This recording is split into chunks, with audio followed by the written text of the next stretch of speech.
Shalom. Halo.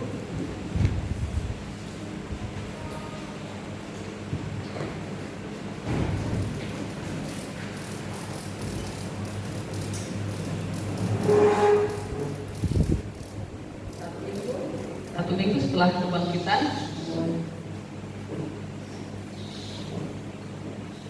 kira-kira Tuhan itu ngapain gitu ya? Ya kan minggu yang lalu kita peringati kebangkitannya. Baru hari ini Tuhan Yesus ngapain? Di bumi, masih di bumi dia ya. Itu yang kadang orang bilang 40 hari itu masih gentayangan, kalau orang bilang gitu ya. Tapi hari ini bukan hari ini ya. Tapi kalau kita lihat setelah kebangkitan Yesus, dia masih 10 hari masih ada di bumi. Ngapain? Menguatkan, memberitahukan, mengajari murid-muridnya yang keras kepala, yang sombong, yang bodoh, semua diajari. Kenapa? Padahal murid-murid itu bukan orang lain, tapi murid-murid yang bersama-sama dengan Tuhan Yesus, yang melihat mujizat, yang melihat air jadi anggur, 5 roti 2 ikan menjadi ribuan yang dikasih makan, bahkan perempuan, melihat orang mati bangkit, melihat orang lumpuh berjalan, melihat orang buta melihat itu murid-muridnya saksikan. Tapi tahu nggak, Tuhan Yesus begitu bangkit, dia meneguhkan, mengajari lagi murid-muridnya ini. Kenapa? Bayangkan ya, murid-murid yang bersama dengan Yesus ini, yang menikmati mujizat, bukan hanya melihat, menikmati mujizat, makan dari mujizat, bahkan ada mereka juga ikut melakukan mujizat, tapi tidak percaya dengan Yesus, dengan kebangkitan Yesus. Orang yang tidak percaya dengan kebangkitan Yesus itu sia-sia. Jadi jangan heran kalau kita yang tidak ada di TKP, keras kepalanya bukan main. Iya kan? Kita dari TKP loh. Yang di TKP aja, Yesus harus 40 hari meneguhkan murid-muridnya, menguatkan kepercayaan murid-muridnya. 40 hari. Jadi jangan heran orang percaya ini 40 tahun pun belum tentu bertobat. 40 tahun sudah. Makanya berdoa supaya hamba-hamba Tuhan itu tidak gergetan lihat kalian. Bukan kalian, maksudnya orang-orang sana. Apa yang diajarin? Coba orang tua ya diajarin anaknya buruk-buruk, udah tahu-tahu kan? Kalau orang Batak sana ketok kepala supaya agak encer sedikit. Ini diajarin nggak tahu-tahu katanya. Kurang lagi tangannya, kaki lagi. Ya untung hamba Tuhan nggak begitu. Rajin aja kita kasih tahu firman Tuhan. Rajin aja kita kasih tahu firman Tuhan. Saya hitung-hitung ya. Saya melayani Tuhan sudah 20 tahun memberitakan Injil. Nah, saya bersyukur ya banyak menjadi hamba Tuhan. Banyak hamba Tuhan. Itu penghiburan. Tuhan kasih seimbang. Ya kalau semuanya dugul semuanya, Tuhan apalah gunanya saya mengajarkan begitu. Seperti orang tua kalau mengajar anaknya tidak pintar-pintar, apa nasibnya jadi orang tua kan gitu. Benar enggak? Jadi kita harus melihat ke diri kita. Kayak berdoa terus hamba Tuhan supaya jangan putus asa melihat kebebalan manusia-manusia yang diberitahu oleh ini. Ya, jadi kalau saya ingat ini hari kebangkitan Yesus jalan-jalan, bukan jalan-jalan menakut-nakuti, saya ada, bukan begitu. Dia bukan gentayangan, dia bukan karena dia tidak bisa masuk ke surga langsung, bukan. Tapi ada murid-muridnya yang keras kepala, ada murid-muridnya, maaf ya saya ini lagi keras dari beberapa minggu ya. Ada murid-muridnya yang keras kepala, yang ragu, yang tidak percaya, itu Tuhan bilang ini aku butuh mereka yang dikuatkan, butuh mereka yang diajari. Dulu saya saudara waktu memberitakan Injil pertama-tama saudara, saya emosian orangnya. Ya sekarang pun masih ada kan sedikit ya emosi. Jadi ini ada orang tua dan orang tua anak muda, saya beritahu Injil, akhirnya saya tunggu itu apa? Lantai. Maksud saya gini, kok kau bodoh banget gitu loh. Kenapa sama firman otakmu itu kok jadi beku? Kalau sama uang, sama bisnis, sama politik, otakmu encer gitu loh. Kalau sama firman, otakmu beku. Kenapa bisa beku? Karena kita menutup hati. Dan itu kan gitu. Coba ada haus, coba ada lapar,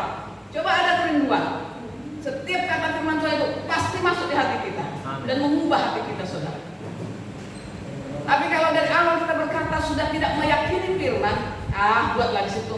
Itu hanya bagian dari seremonial di gereja, ada pemberitaan firman Tuhan. Tidak akan dapat. Yang ada apa? Ngantuk, tidur. Tapi kalau kita ada kehausan, ada kelaparan, berarti kita membuka hati. Orang yang haus, orang yang lapar itu akan membuka hati. Ya, coba ada saudara lapar, haus, baru ada makanan. Kira-kira seperti apa hasrat saudara?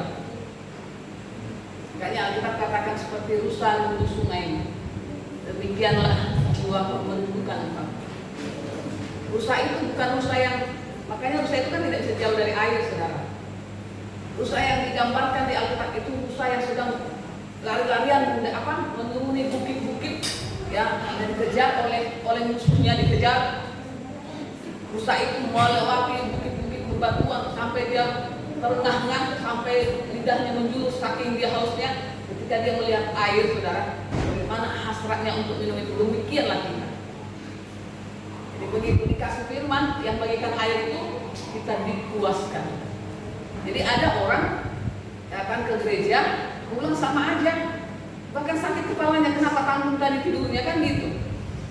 Tanggung tadi mau tidur, dibentak dari depan, mau tidur, dibentak dari depan, akhirnya kepalanya sakit, pulang bukan jadi sehat, tapi jadi sakit kepala gitu ya. Jadi saudara, firman Tuhan ini, kalau saya ingat kebangkitan Yesus ini, saudara, saya bilang iya ya. Orang yang bersama dengan Tuhan saja susah untuk diyakinkan, apalagi kita ini, saudara. Lagi kita orang-orang yang jauh 2000 tahun yang lalu kejadiannya, 2020 tahun yang lalu kejadiannya. Buatlah 2000 tahun ke atas kejadiannya. Bagaimana kita mempercayai sesuatu yang kejadiannya 2000 tahun yang lalu? Kita butuh kerendahan hati yang sangat untuk mengenal. Amin. Karena orang yang di samping Yesus saja, Tuhan Yesus sendiri 40 hari untuk meyakinkan mereka, menginjili mereka. Injil lagi, kasih tahu ini aku, kan penginjilan itu memberitahu tentang Yesus. Dia beritahu kepada murid-muridnya, ini loh Yesus yang mati dan bangkit. Oleh karena itu pergilah, kan itu terakhirnya begitu. Setelah 40 hari dikasih penginjilan, setelah 40 hari ditugaskan, setelah 40 hari diteguhkan, hari ke-40 dia naik ke surga dan berkata, pergilah, jadikanlah semua bangsa murid. Itulah yang namanya amanat Allah. Jadi untuk kita menjadi murid itu tidak bisa gampang, saudara. Ada kerinduan untuk belajar. Saudara pernah sekolah enggak? Pasti ya. Sekolah itu butuh proses. Sekolah itu ada yang namanya kurikulum. Tidak bisa hari ini belajar ini belajar. Ada kurikulumnya, ada sistematis dalam belajar. Ya, mulai dari membaca, mengeja huruf, mengenal huruf, baru menggabungkannya, baru per kata, per kalimat itu ada. Tidak bisa langsung anak TK ini kayak siapa ini, si anak kecil langsung kita berbicara panjang-panjang, tidak bisa. Dia pelan-pelan. Itulah murid yang bisa diajari. Jadi kita ini murid harus punya hati mau diajar oleh Tuhan. Jangan bilang saya kan Kristen dari kecil. Tahu sudah saya firman itu. Apa coba kalau katanya? Ya pokoknya tahu apa, coba sebutkan satu. Adalah pokoknya ada di situ kan gitu ya. Kalau saya dulu suka bersetegang dengan penatua dulu di pelayan-pelayan kami. Ya bukan penatua maksudnya orang-orang tua ya. Kami sudah dulu makan garam duluan. Kamu baru lahir. Saya bilang walaupun saya baru lahir bisa diadu pengetahuan firman Bapak dengan saya, pasti Bapak kalah. Kenapa? Karena Bapak banyak waktunya tidak belajar, saya banyak waktunya belajar. Gitu kan? Ini bukan soal perkara umur. Walaupun umur kita banyak 50-60 tahun, kalau tidak pernah belajar, tidak juga tahu. Jadi kita harus benar-benar banyak belajar. Belajar firman Tuhan pun belum tentu kita bisa mengenal Tuhan dengan benar. Karena akan panjang lagi nanti. Oke, sekarang kita masuk ke 2 Korintus 5 ayat 17. Kenapa di bawah? Ya. 2 Korintus 5 ayat 17.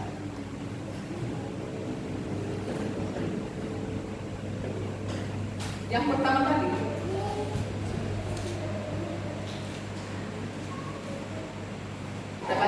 sama-sama ya. 1, 2, 3. Jadi siapa yang ada di dalam Kristus, ia adalah ciptaan yang baru. Yang lama sudah berlalu, sesungguhnya yang baru sudah datang. Jadi Alkitab berkata bahwa siapa yang ada dalam Kristus, ia adalah ciptaan baru. Yang lama sudah berlalu, yang baru sudah datang. Sejak kapan itu? Sejak kebangkitan Yesus. Jadi kita ini orang-orang yang sudah merayakan kebangkitan Yesus, harusnya kita adalah orang-orang ciptaan baru.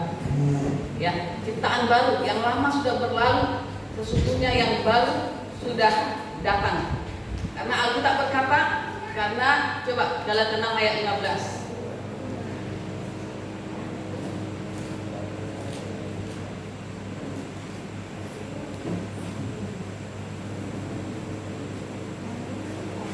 Oh, bukan. 1 Petrus 3 ya. 1 Petrus 1 ayat 3.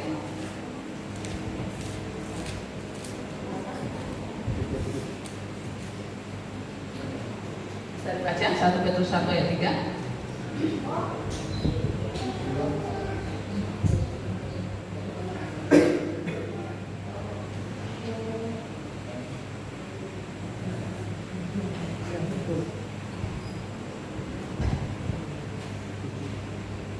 Pujilah Allah dan Bapa Tuhan kita Yesus Kristus yang karena rahmat-Nya yang besar telah melahirkan kita kembali oleh kebangkitan Yesus Kristus dari orang mati pada suatu hidup yang penuh pengharapan. Jadi melahirkan kita kembali artinya ada hidup yang baru, menjadi ciptaan yang baru, dilahirkan kembali. Tahu enggak anak-anak kecil dilahirkan kembali kan enggak langsung dewasa, enggak langsung bertumis, kan enggak begitu. Dilahirkan kembali berarti kita memulainya dari sesuatu yang awal. Dilahirkan kembali oleh apa? Oleh kebangkitan Yesus dari antara orang mati. Jadi kalau Yesus tidak pernah mati dan bangkit, kita menjadi orang atau manusia yang lama. Apa manusia yang lama itu? Manusia yang lama itu diciptakan dari debu. Ya, mau tahu kan? Bukan dari abu, dari debu. Ya. Manusia yang pertama diciptakan dari debu tanah. Ya, dari debu tanah itulah Adam. Tapi manusia kedua, siapa manusia kedua? Manusia kedua, manusia pertama adalah Adam. Manusia kedua? Kayaknya kalau disuruh belajar kita perlu belajar.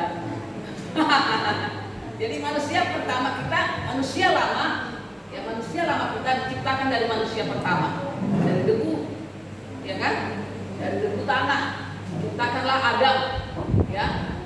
Kemudian diciptakan Hawa. Tapi manusia baru diciptakan dari manusia kedua. Siapa manusia kedua?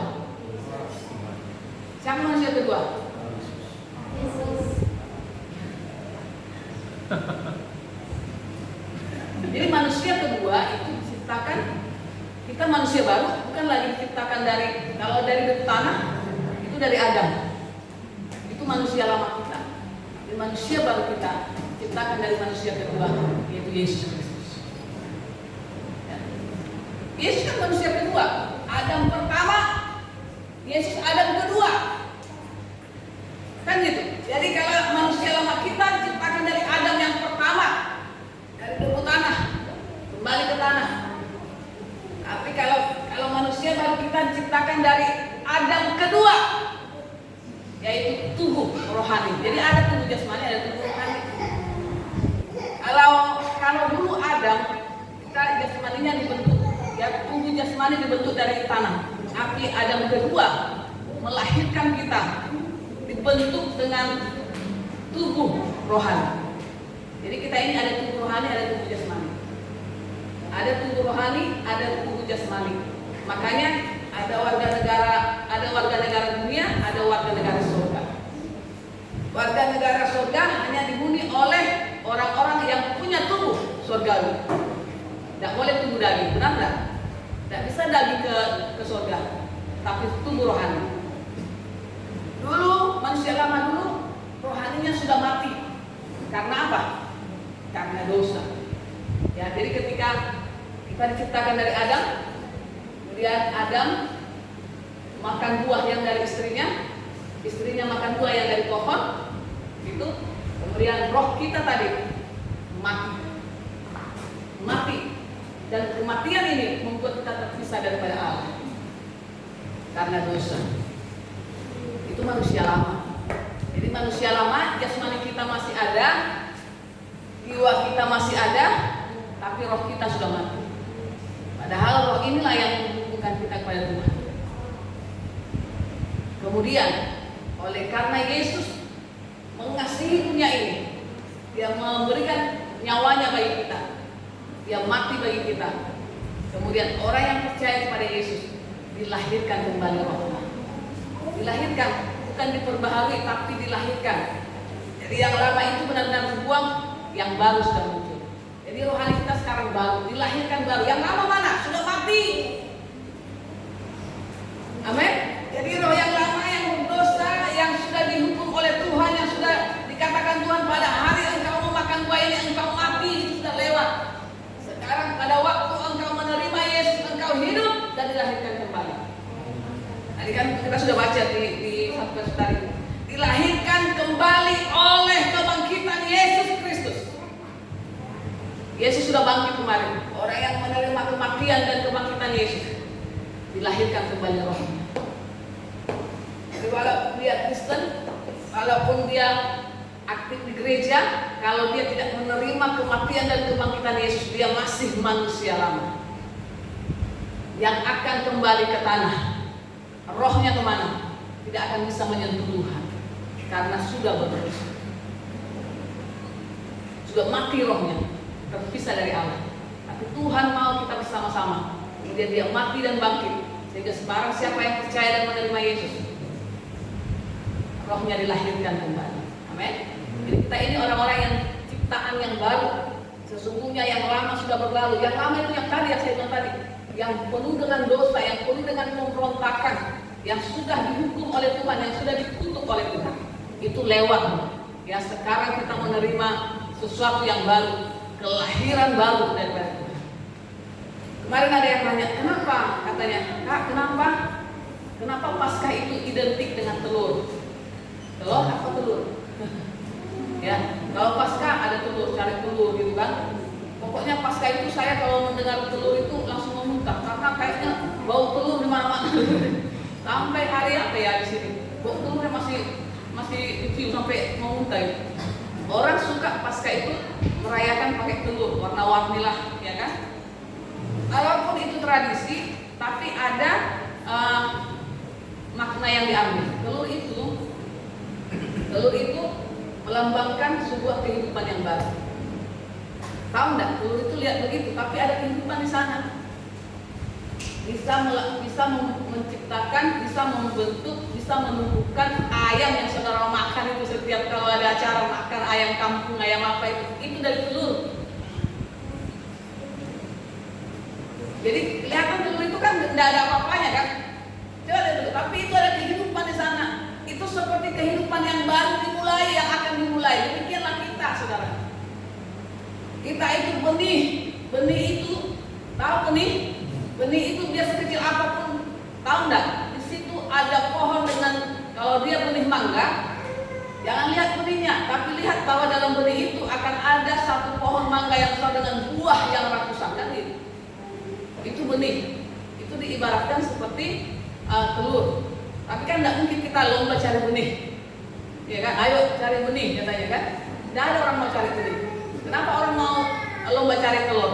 Karena sambil nyari telur bisa makan, kenyang, enak kan gitu. Jadi tidak ada lomba cari benih. Jadi telur itu benih, loh, telur itu benih. Ya, bukan benih sayuran tapi benih binatang. Di dalamnya akan ada sebuah kehidupan yang akan menurunkan kehidupan yang lain. Jadi kita seperti itu. Jadi kita ini ibaratkan, makanya kalau pasca kita cari telur, itu ingat saudara, oh saya sekarang seperti ini. Saya itu dilahirkan baru, berarti siap bertumbuh menjadi makhluk yang baru. Tidak lagi mewarisi kutub, tidak lagi mewarisi yang lama-lama. Yang lama sudah berlalu, sesungguhnya yang baru sudah datang. Amin. Sekarang saudara, yang lama itu apa? Itu yang tadi. Yang lama itu diciptakan dari dulu. Yang kedua, yang lama itu adalah orang manusia yang di bawah hukuman. Jadi orang manusia lama sudah di bawah hukuman. Hukumannya apa? Maut. Jadi orang yang tidak hidup baru itu di bawah hukuman. Orang yang tidak percaya secara pribadi bahwa Yesus mati dan bangkit, berarti dia di bawah hukuman. Dia masih manusia lama. Ya, dia masih manusia lama. Dia belum dilahirkan. Dia belum tercipta yang baru. Dia masih yang lama di bawah hukuman. Apa hukumannya? Maut atau kematian yang selama-lamanya. Tapi ketika kita menjadi ciptaan baru, Alkitab berkata tidak ada lagi penghukuman di dalam Yesus Kristus. Jadi orang yang percaya kepada Yesus itu tidak lagi di bawah penghukuman. Tapi orang yang tidak percaya Yesus itu ada di bawah penghukuman. Ingat ya, yang percaya Yesus bukan orang Kristen. Tidak ada ayatnya orang Kristen tidak di bawah penghukuman. Bukan. Tapi orang yang percaya kepada Yesus tidak lagi di bawah penghukuman. Itu ciptaan baru. Kalau ciptaan lama pasti di bawah penghukuman.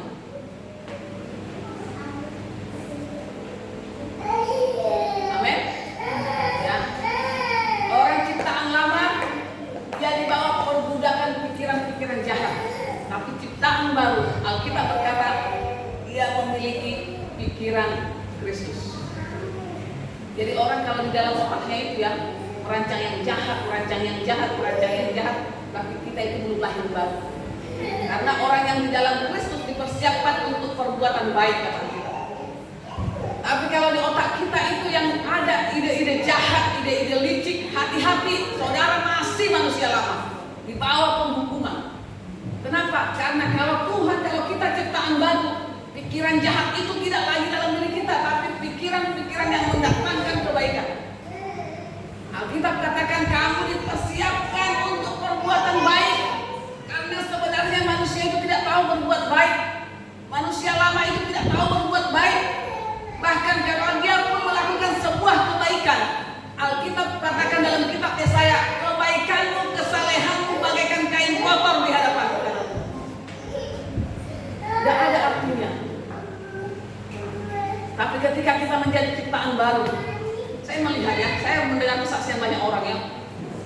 Dulu dia ketika manusia lama, jahat segala macam. Tapi begitu dia menjadi ciptaan baru, tidak dipaksa, tidak disuruh, dari hatinya dia berubah menjadi baik, berubah menjadi mengasihi, berubah menjadi hal-hal yang luar biasa.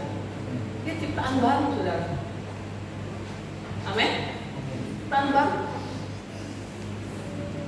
Orang yang seperti itu betul-betul dia memang menerima Yesus dan kemudian dia memberi hidupnya kepada Tuhan dan bertumbuh di dalamnya. Jadi manusia lama itu pikirannya semua, hatinya itu semua jahat. Tidak ada sesuatu pun yang baik, kan Alkitab sampai.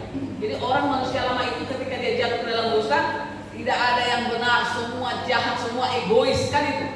Sifat-sifat manusia lama itu egois, berpusat kepada diri sendiri.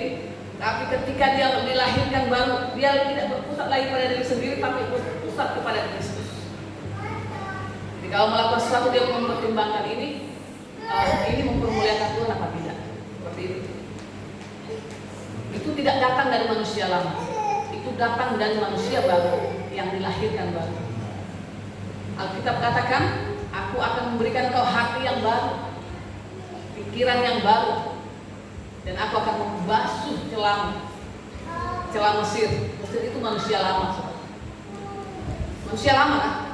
Mesir itu manusia lama, saudara. Ketika Paskah itu kan sebenarnya pelepasan orang Israel dari Mesir, itu Paskah. Melewati. Ya, jadi Paskah itu sebenarnya awalnya itu adalah pelepasan orang Israel dari Mesir yang diolesi darah di ambang pintu itu. Itu bicara tentang pengorbanan anak domba Allah.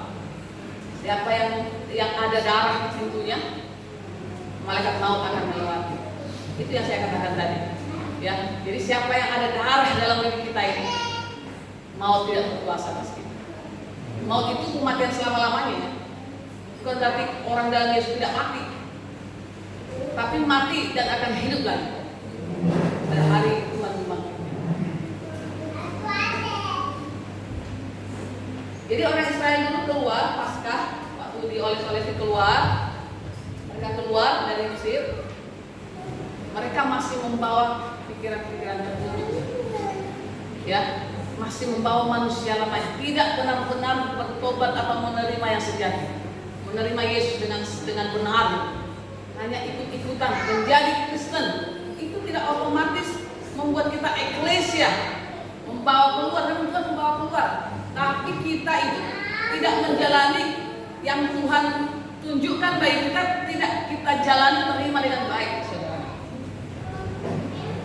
Jadi orang yang manusia lama itu pikirannya itu masih pikiran jahat. Ada enggak orang Kristen pikiran jahat? Ada. Ada enggak orang Israel yang keluar dari Kristen pikiran jahat? Banyak, kecuali 2 orang. Jadi walaupun Yesus sudah mati bangkit bagi kita, bukan otomatis kemudian kita masuk dalam kemuliaannya. Orang Israel itu, saudara, dikeluarkan Tuhan dari Mesir dengan sesuatu yang luar biasa. Ya, 10 tulah dilakukan. Kuasa Tuhan dipertontonkan sampai orang-orang tergabung-gabung dengan kuasa Tuhan.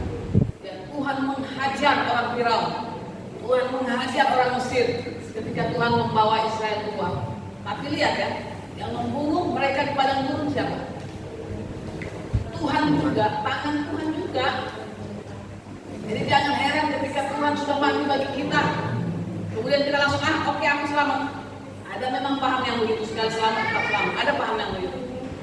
Tapi saya lebih mempercayai orang yang diselamatkan itu gratis. Tapi keselamatanmu harus engkau kerjakan. Alkitab katakan kerjakanlah keselamatanmu di dalam takut dan gentar akan Tuhan. Kenapa? Karena di kitab Wahyu dikatakan nama kita yang sudah tertulis dalam kitab kehidupan masih bisa dihapus. Dihapus lagi. Tadi kan sudah didaftar tuh. Semua orang EPC masuk.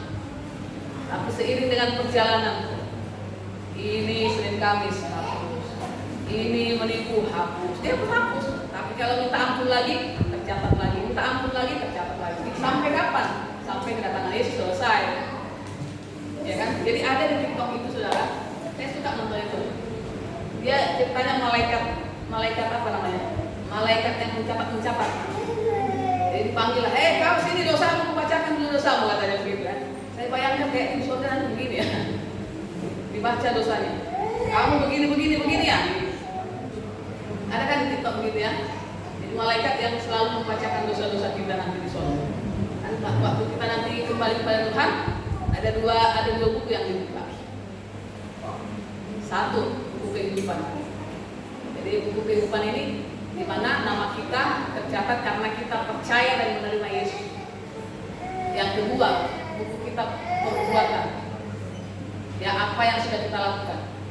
Nah, ini akan menentukan posisimu satpam, hansip, tukang sapu atau apa. Kan itu kan ada. Kamu lakukan apa? Nggak sama dong.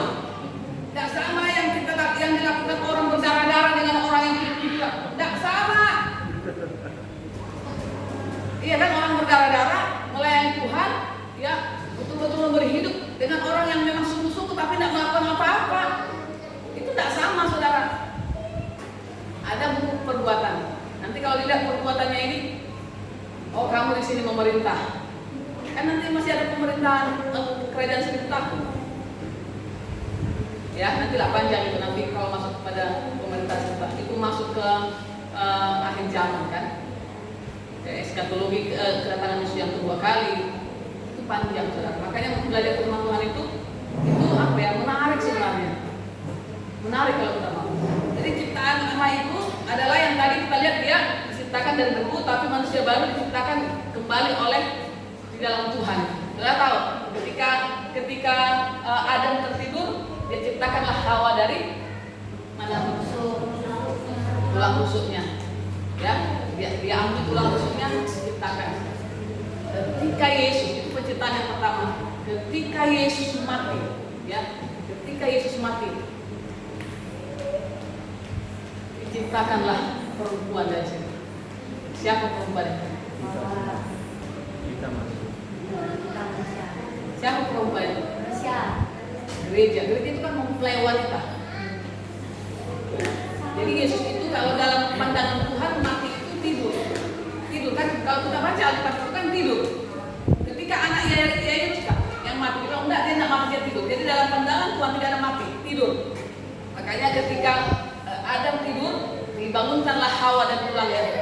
Ketika Yesus tidur tanda kutip 3 hari, dibangunkanlah gerejanya, mempelai wanitanya dari sini.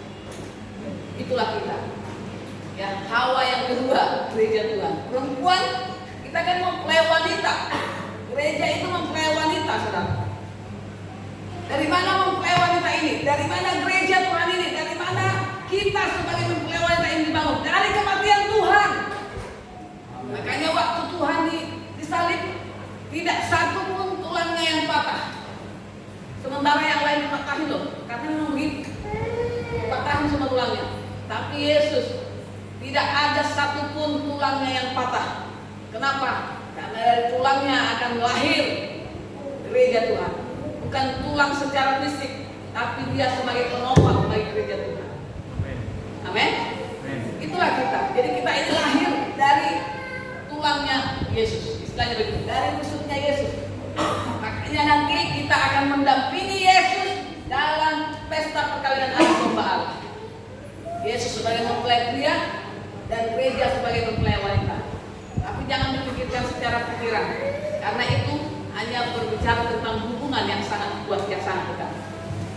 Di dunia ini tidak ada hubungan yang paling dekat dan paling erat selain hubungan suami dan istri.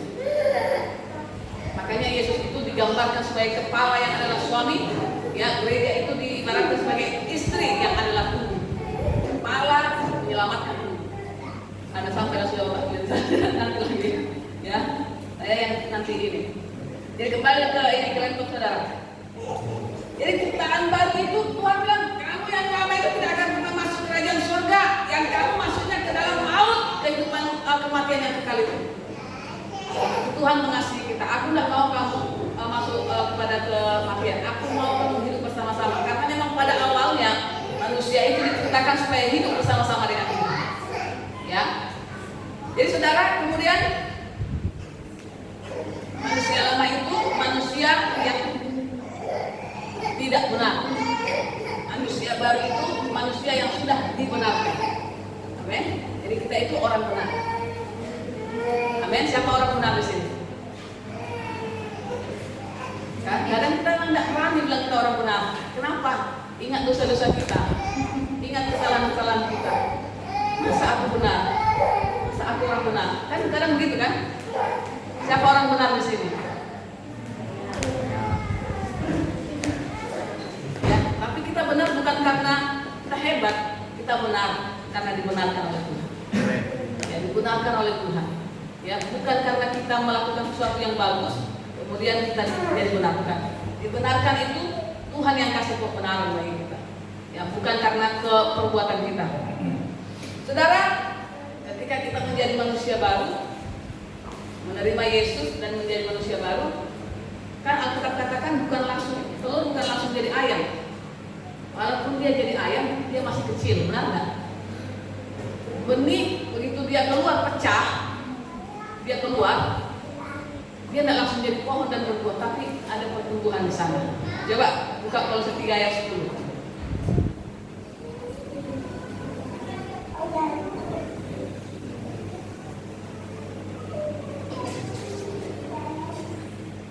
Baca 1, 2, 3. Repol, baca repol.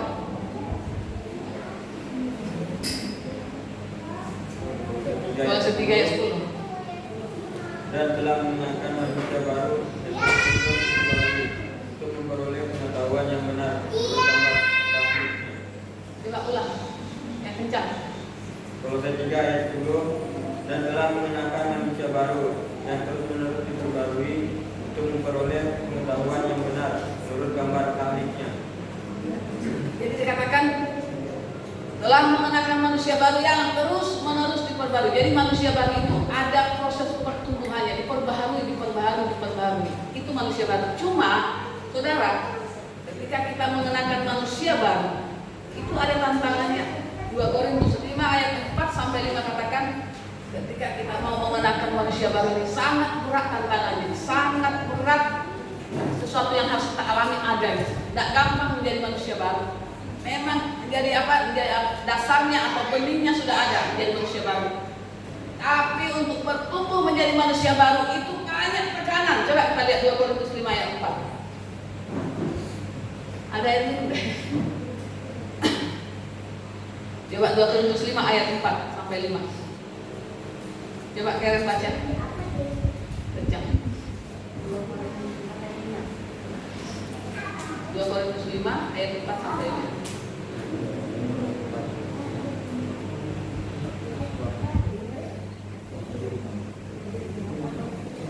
Korintus 5 ayat 4 sampai 5. Sebab selama masih diam di dalam kemah ini, kita mengeluh oleh beratnya tekanan, karena kita mau mengenakan pakaian yang baru itu tanpa menanggalkan yang lama, supaya yang fana itu ditelan oleh hidup. Ayat sampai 8, ayat 7-nya sampai 8. Ya. Tetapi Allah lah yang justru mempersiapkan kita untuk hal itu dan yang mengaruniakan roh kepada kita sebagai jaminan segala sesuatu yang telah disediakan bagi kita. Maka oleh karena itu hati kami senantiasa tabah, meskipun kami sadar bahwa selama kami mendiami tubuh ini, kami masih jauh dari Tuhan. Sebab hidup kami ini adalah hidup karena percaya, bukan karena melihat. Tetapi hati kami tabah, dan terlebih suka kami beralih dari tubuh ini untuk menetap pada Tuhan. Jadi kita tadi kan dikasih benih di manusia baru kan? Karena kita menerima Yesus, kematian dan kebangkitannya kita menjadi manusia baru. Tapi manusia baru ini kan harus terus bertumbuh. Cuma Alkitab katakan berat kalau menjadi manusia baru. Berat yang pikirannya baik, pikirannya kudus, ya kan? Berbuat baik, setia. Itu kan manusia baru. Itu berat enggak atau ringan? Setia, taat, tunduk, baik, murah hati, penuh kasih sayang, tampak pipi kiri, kasih pipi kanan. Hello, ada yang kasih begitu? Derel? Kalau ditampar? Ayo, bikin geng, gitu kan dulu kan di Jakarta. Tapi sekarang enggak lagi. Benar enggak, Derel? Susah menjadi dia itu manusia lamanya. Ya, dia pengalaman di jalan-jalan yang begitu, Derel. Ya, manusia lama itu tampak pipi kanan, kasih pipi kiri. Minta baju, kasih jubah. Minta satu baju, kasih 2 jubah. Ada enggak begitu? Waduh, dimanfaatin saudara. Iya kan, kalau sempat kita kasih sekali datang berkali-kali saudara.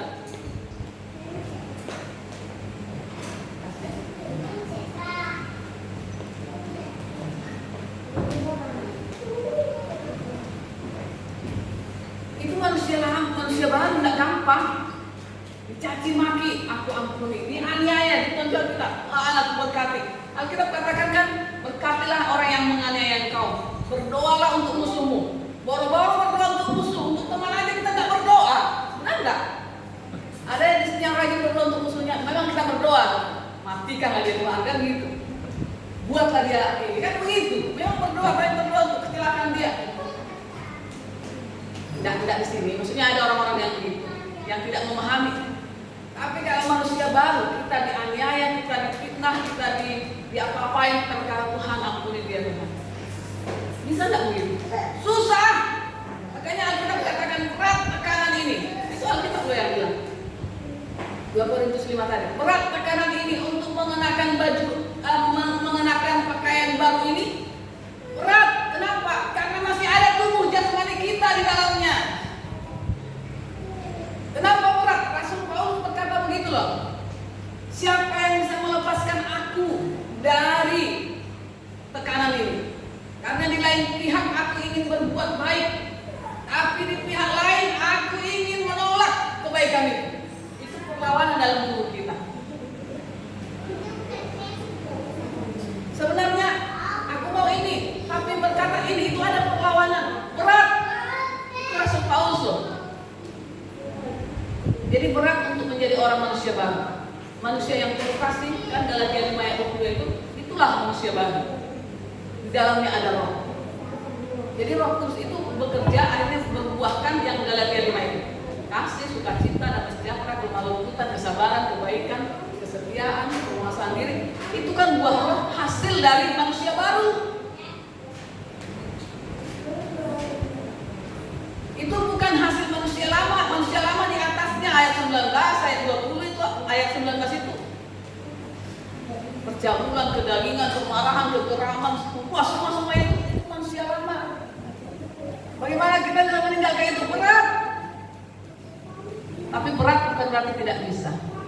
Seringkali orang menyamakan berat dengan tidak bisa. Oh, tidak bisa kita hidup kudus. Berat memang hidup kudus, tapi bisa. Kalau tidak bisa, tidak mungkin Tuhan berkata, hendaklah kamu kudus sama seperti Bapamu yang di surga kudus. Benar enggak? Kamu harus kudus, harus loh. Karena Bapamu yang di surga kudus.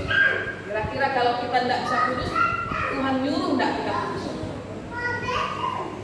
Kalau kita berkata, tidak mungkin bisa manusia kudus, itu artinya kita sedang menyalahkan Tuhan. Tuhan, kamu salah loh Tuhan. Masa Tuhan suruh kami kudus? Itu tanpa sadar, tanpa kita sadari kita menyalahkan Tuhan. Padahal kalau Tuhan berkata kamu harus kudus, berarti bisa kudus kalau kita mau. Kalau kita rela. Manusia baru harus mencapai di situ, saudara. Karena pengudusan itu adalah tujuan dari manusia baru. Amin. Coba ngapain kita di sini? Ngapain kita berkumpul tiap hari Minggu, hari Rabu, hari Jumat? Ngapain? Supaya kita mampu menjadi manusia baru. Supaya kita mampu menjadi orang-orang yang sudah mendapat tebusan Kristus. Bukan supaya apa? Supaya kemarahan kita semakin meledak-meledak. Bukan supaya manusia lama kita semakin bertumbuh, tapi manusia baru kita semakin bertumbuh. Seperti dikatakan tadi di Kolose itu, bahwa manusia baru itu harus berproses semakin hari semakin lebih baik. Amin, semakin nyata gitu. Ayam yang kecil itu kelihatan enggak? Mana bentuknya, segala macam. Masih sama-sama kan? Masih berubah dia. Dipotong pun dia enggak enak. Tapi kalau makin besar, saya kemarin di belakang, aku lihat ayam Pak Yohanes bilang, aduh enak itu Pak Yohanes, ambil tuh Pak Yohanes, tangkap ke sendiri katanya. Jadi kalau saya ke belakang, Pak Yohanes ngomong sama ayamnya, lari kalian, ada yang mau makan kalian, katanya gitu. Tapi saya tidak pernah tergiur dengan anak ayam. Tapi ayam yang besar-besar saya membayangkan dia dipulai, dia kita pun begitu. Kita memang manusia baru, tapi masih sama-sama. Tapi ketika kita terus bertumbuh, kita akan semakin nyata manusia baru. Dan akan menjadi suatu persembahan yang harum di hadapan Tuhan. Tuhan melihat kita luar biasa. Kenapa Stefanus itu bisa menjadi membuat Tuhan berdiri? Tuhan itu kan selalu duduk kan. Dalam kematian Stefanus, ketika dilempar batu, Yesus berdiri. Itu apa? Sebuah menggambarkan sebuah saya gambarkan itu ya. Kenapa sampai Yesus berdiri? Sesuatu yang sangat membanggakan Tuhan. Stefanus itu saudara dilempari dengan batu bukan karena dia mencuri ayam atau maling, bukan. Tapi karena dia menyaksikan hidup Yesus dalam dirinya. Manusia baru itu orang yang menyaksikan Yesus dalam hidupnya, saudara.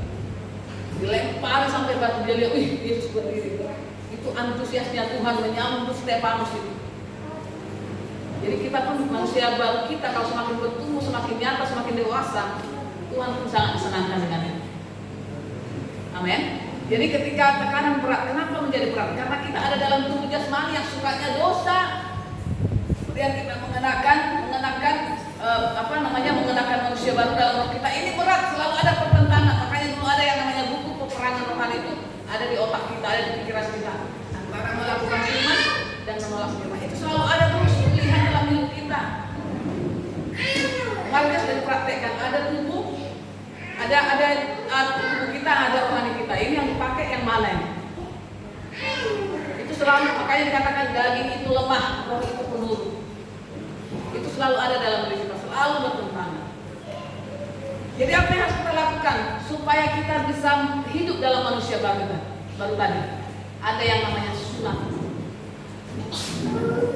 Ya, jadi kalau dulu sunat itu lambang pengudusan, ya lambang kepemilikan Tuhan.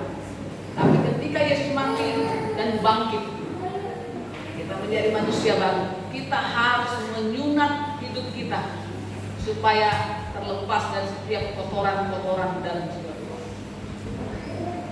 Jadi manusia baru itu menyunatkan dirinya dalam arti memikul salib. Jadi kalau kita memperingati hari kematian Yesus dengan sungguh-sungguh, ya, memperingati Paskah dengan sungguh-sungguh bahkan dengan air mata, tidak cukup sampai di situ. Selanjutnya pikul salib. Jangan hanya mau melihat salib, tidak mau pikul salib.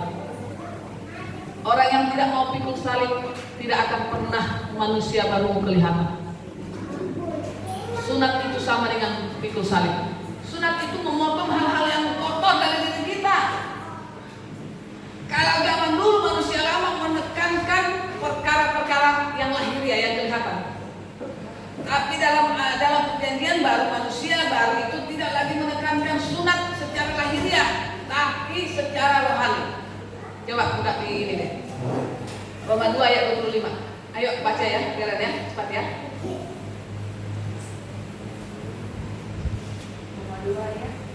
Roma 2 ayat 25. Roma 2 ayat 25. Sunat memang ada gunanya jika engkau mentaati hukum Taurat, tetapi jika engkau melanggar hukum Taurat, maka sunat itu tidak ada lagi gunanya. Jadi begini, dulu sunat itu penting, ya. Sunat itu penting karena memang tekankan. Dulu waktu Musa tidak disunat, dia mau dibunuh Tuhan, ya. Tapi ketika kita menjadi ciptaan baru, tidak lagi penting sunat secara lahiriah, tapi sunat secara rohani.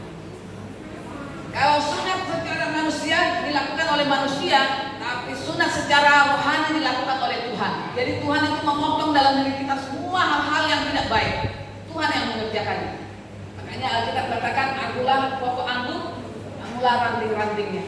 Dipotong, dibersihkan. Benar enggak? Jadi orang yang dalam Tuhan dipotong rantingnya, dipotong itulah yang namanya aniaya, dipotong itulah yang namanya penderitaan, dipotong itulah yang namanya pikul salib.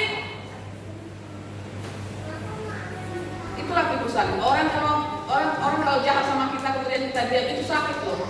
Benar enggak? Kita dimaki-maki, difitnah, di apa segala macam, baru kita diam. Aku berkata kau, itu sakit. Enaknya diapain? Dibalas. Benar enggak? Kalau enggak dibalas sakit hati kita, sesak nafas kita, mah kita kumat. Tapi kalau dibalas ada kepuasan tersendiri. Tapi Tuhan katakan apa? Jangan. Saya bilang gini, kejahatan itu harus dibalas. Harus dibalas, tidak boleh tidak dibalas. Benar enggak? Tuhan suruh, balaslah kejahatan, tapi dengan kebaikan. Jangan diamkan, harus dibalas, tapi dengan kebaikan. Kan Alkitab kata, balaslah, itu kan disuruh, balas, tapi dengan kebaikan. Bukan didiamkan, dibalas tapi dengan kebaikan. Makanya ada apa namanya? Pernyataan orang ini, balas dendam yang terbaik adalah dengan prestasi. Kalau kami hina orang, kalau kami merendahkan orang, balas dia dengan apa? Dengan prestasi, dengan kehebatan. Itu sudah balas dendam. Jangan ketika direndahkan orang, kita tidak balas, kita makin rendah. Buktikan bahwa apa yang dikatakannya tidak benar. Inilah apa namanya, dasar saya menghadapi musuh-musuh. Dan saya percaya ini dasar saya menghadapi musuh-musuh itu, balas kejahatan dengan kebaikan. Dan saya melihat saudara, ketika saya praktekkan ini, Tuhan bekerja. Harus dibalas dengan kebaikan, bukan ke dukun, bukan kemana, tapi dengan kebaikan. Yang membuat apa? Akhirnya membuat dia belajar. Oh begini. Jadi kalau kita ada di sini yang dianiaya, mendapat penderitaan karena kita benar, ya, kita hidup benar karena kita tidak melakukan apa-apa, karena kita menjaga iman kita di hadapan Tuhan, menjaga kebenaran firman Tuhan, kemudian kita mengalami aniaya, balas dengan kebaikan. Amin. Jadi sunat itu saudara tidak enak, sunat itu bicara penderitaan, sunat itu bicara ketidaknyamanan, sunat itu berbicara salib. Karena kalau tidak dipotong rantingnya saudara, tidak bisa berubah. Dipotong rantingnya itu sakit, bayangkan dipotong. Ada sesuatu yang dilepaskan dari diri kita. egois kita, kesombongan kita, keangkuhan kita, mengandalkan diri sendiri, mengandalkan kehebatan kita, mengandalkan kekayaan, mengandalkan jagonya kita, mengandalkan uang, mengandalkan harta, mengandalkan jabatan, itu dipotong Tuhan sampai akhirnya kita mengandalkan Tuhan. Amin. Harga diri kita, ya, keegoisan kita semua dipotong oleh Tuhan. Sunat itu. Jadi orang kalau sudah mau merayakan Paskah, berkata Tuhan terima kasih engkau mati, Tuhan terima kasih engkau bangkit, tidak cukup sampai di situ. Katakan Tuhan beri aku kekuatan untuk memikul salib. Memberikan diri kita untuk memikul salib. Kapan? Setiap hari. Sampai kapan? Sampai Yesus datang kedua kali. Amin. Siap tidak pikul salib? Mari kita merayakan Paskah, merayakan Jumat Agung dengan luar biasa, dengan sukacita.